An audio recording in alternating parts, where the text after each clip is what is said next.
Welcome back guys, welcome to my channel riding solo Ravi. और मैं हूं आपको रवि।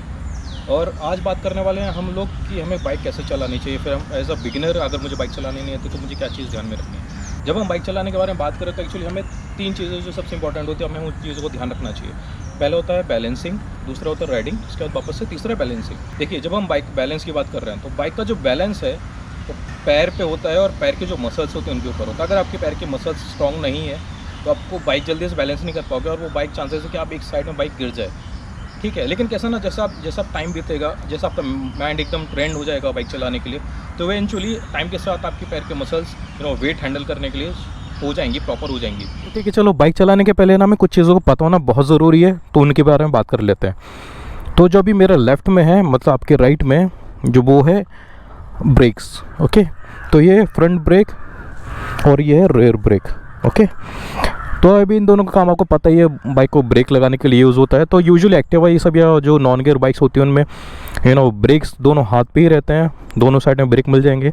लेकिन जो बाइक होती है जिसमें गियर होते हैं तो यूजुअली इसमें फ्रंट ब्रेक आपको टॉप पे रहता है और जो रेयर ब्रेक होता है वो नीचे होता है। ओके, अभी कैसे होता है, कुछ लोग करते हैं जब जस्ट रेयर का ब्रेक मारते हैं ना, कुछ लोग करते हैं कि मतलब दोनों ब्रेक अप्लाई करते हैं। तो कुछ लोगों का रेशियो 60-40 का होता है, कुछ लोगों का रेशियो 70-30 का होता है। मतलब 70% या 60% पावर फ्रंट ब्रेक से आती है और बाकी की पावर आती है रेयर ब्रेक से। क्योंकि उसका रीज़न ये है कि जब आप फ्रंट के जो डिस्क देख रहे हो इसका साइज़ काफ़ी बड़ा होता है। साइज़ बड़ा होने से इसके अंदर पावर ज़्यादा रहती है, तो इसलिए हमें ये ट्राई करना चाहिए मैक्सिमम पावर जो आपके ब्रेकिंग के बाद आनी चाहिए फ्रंट से आनी चाहिए। उसके बाद जो पोर्शन ऑफ पावर है वो आपको जो रोकने के लिए यूज़ होती है वो को रेयर से आनी चाहिए। ओके, तो बाइक फ़िलहाल भाई बहुत गंदी है, प्लीज़ कुछ बोलना मत इसके ऊपर, क्योंकि फ़िलहाल मानसून चल रहा है मुंबई में और मतलब जितनी बार बाइक धो सब वापस से उतनी गंदी हो जाती है। थक गया हूँ बाइक धो के अभी, तो अभी धोना ही बंद कर दिया मैंने। अभी सब मानसून के बाद देखूँगा मैं। ओके, तो चलो अब आते हैं राइट साइड में, मतलब आपके लेफ़्ट में। तो ये है क्लच। ओके, और नीचे है गियर लीवर। तो अभी क्लच का क्या काम होता है, ठीक है।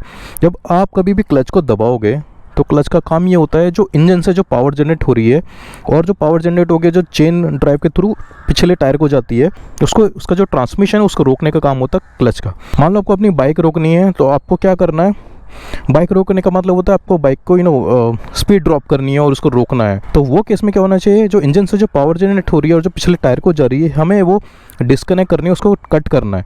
तो उसके लिए हम लोग क्लच दबाते हैं। जैसे क्लच दबाओगे जो इंजन से पावर जो जनरेट हो रही है पिछले टायर को जाना बंद हो जाएगी और आपकी गाड़ी ऑटोमेटिकली स्लो डाउन हो जाएगी और उस टाइम पे आप ब्रेक अप्लाई करके उससे गाड़ी को रोक सकते हैं। तो ये तो कोई बेसिक चीज़ें बाइक के बारे में। चलो अभी बैठ के आगे का स्टार्ट करते हैं।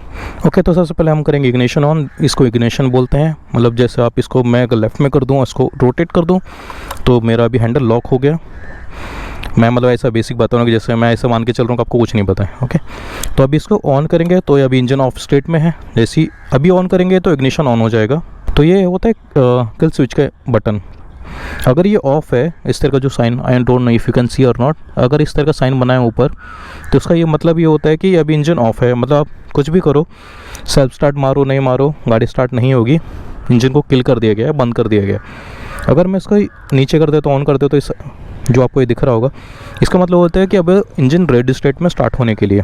अभी आते हैं यहाँ पे पासिंग लाइट्स। ये लाइट हम लोग को तभी यूज़ करनी है जब हम हाईवे पे हैं, जहाँ पे हमें पता है कि यार सामने वाले को सुनाई नहीं देगा हमारा ऑन, तो उस टाइम पे काफ़ी यूज़फुल रहती है। अदरवाइज तो आप सिटी में भी, मतलब सिटी में तो ज़्यादा कोई यूज़ करता नहीं है, मोस्टली इसको हाईवे पे यूज़ किया जाता है। और ये इंडिकेटर लेफ़्ट राइट और ये हॉर्न। ओके, अब आते हैं ऑटो, ये अपना कंसोल के साइड में। तो आप ये जो ऊपर देख रहे हो इसको बोलते हैं हम RPM। तो जैसे इंजन स्टार्ट होगा तो ये RPM बढ़ता चला जाएगा और इस तरह का जो मार्किंग आपको दिखता है, मतलब ये है कि ये रेड लाइन है इंजन के लिए। फॉर मी मेरी इसमें 11,000 RPM तक सपोर्टेड है, लेकिन अगर आप यहाँ पे देखोगे तो 10 के बाद एक मार्किंग है, मतलब 10,000 के बाद मेरा रेड लाइन हो जाता है। मतलब इतना इंजन को स्ट्रेच नहीं करना है, वो सेफ़ नहीं है मेरे इंजन के लिए। ये किलोमीटर पर आवर आपकी स्पीड है, ये मेरा ऑडोमीटर, मतलब कितने किलोमीटर हो गए। तो अभी तक मेरा 19,157 किलोमीटर हो चुके हैं। ये फ्यूल बाकी बहुत है, इंजन में कुछ इशू होगा तो ये लाइट ब्लिंक होती है। यहाँ पे अभी न्यूट्रल में, मतलब मैंने कोई गियर नहीं डाला है। ये मेरी एबीएस का लाइट है, जब 10 km/h की स्पीड पकड़ लेगी बाइक तो ये एबीएस का लाइट ऑफ हो जाएगा। उसके बाद ना आपको नॉकिंग साउंड क्या होता है जो इंजन से आता है वो भी आपके लिए जानना ज़रूरी है। तो देखो हर एक गियर का बहुत लेमन टर्म में समझाने की कोशिश कर रहा हूँ मैं यहाँ पे। हर एक गियर का एक मिनिमम और मैक्सिमम स्पीड होता है। मतलब मैक्सिमम तो मतलब आप जो हाईएस्ट रेड लाइन है वहाँ तक खींच सकते हो, बट मिनिमम एक होता है। अगर उस पर्टिकुलर गियर के लिए जो उसकी मिनिमम स्पीड अगर उससे ज़्यादा नीचे ड्रॉप होती है तो इंजन में नॉकिंग स्टार्ट हो जाती है। आपने बहुत सारे अगर बाइक के रिव्यूज़ देखे होंगे तो उसमें ये बात बोली गई है, बहुत लोग बोलते हैं एक्चुअली इस बात को, कि मतलब 35 km/h पे आप 5th गियर में गाड़ी चला सकते हो। इसका मतलब क्या है, अगर बाइक की स्पीड 35 km/h के नीचे चली जाएगी और अगर आप 5th गियर में हो या टॉप गियर में हो, उसके बाद नॉकिंग स्टार्ट हो जाएगा, जो कि इंजन के लिए अच्छा नहीं है।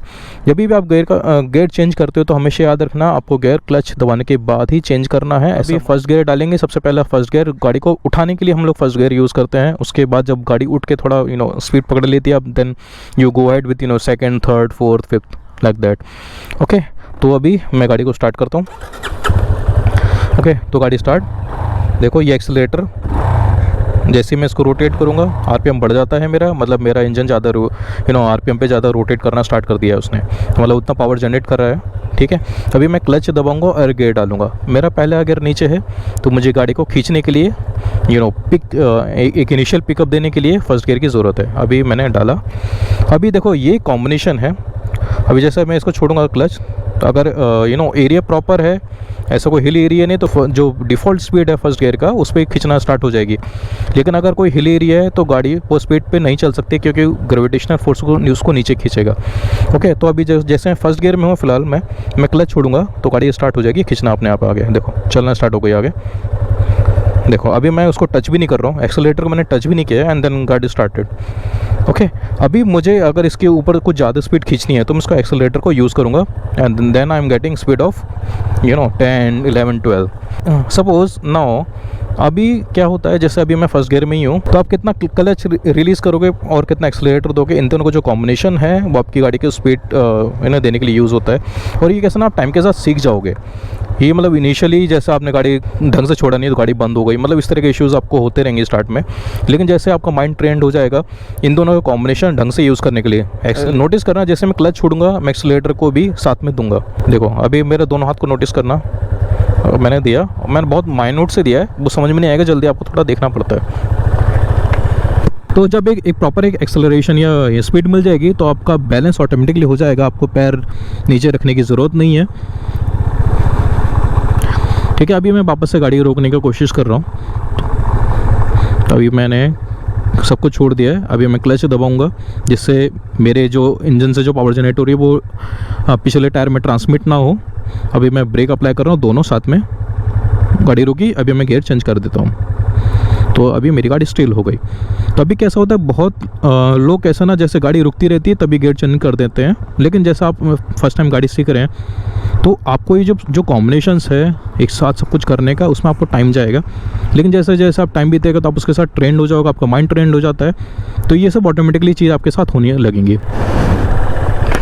ओके, तो अभी आप नोटिस करो, देखो आगे अभी जो ब्रेकर है उसमें कंटिन्यू 3 का सेट बना हुआ है, तो मैं सेकंड गियर पे अभी गाड़ी को इस पे से नहीं निकाल सकता, तो मैं गाड़ी को फर्स्ट गियर में डाल रहा हूँ। हल्का सा एक्सेलरेशन दिया, क्लच छोड़ा, एक्सेलरेशन, क्लच छोड़ा, एक्सेलरेशन, स्पीड पकड़ा, गियर चेंज।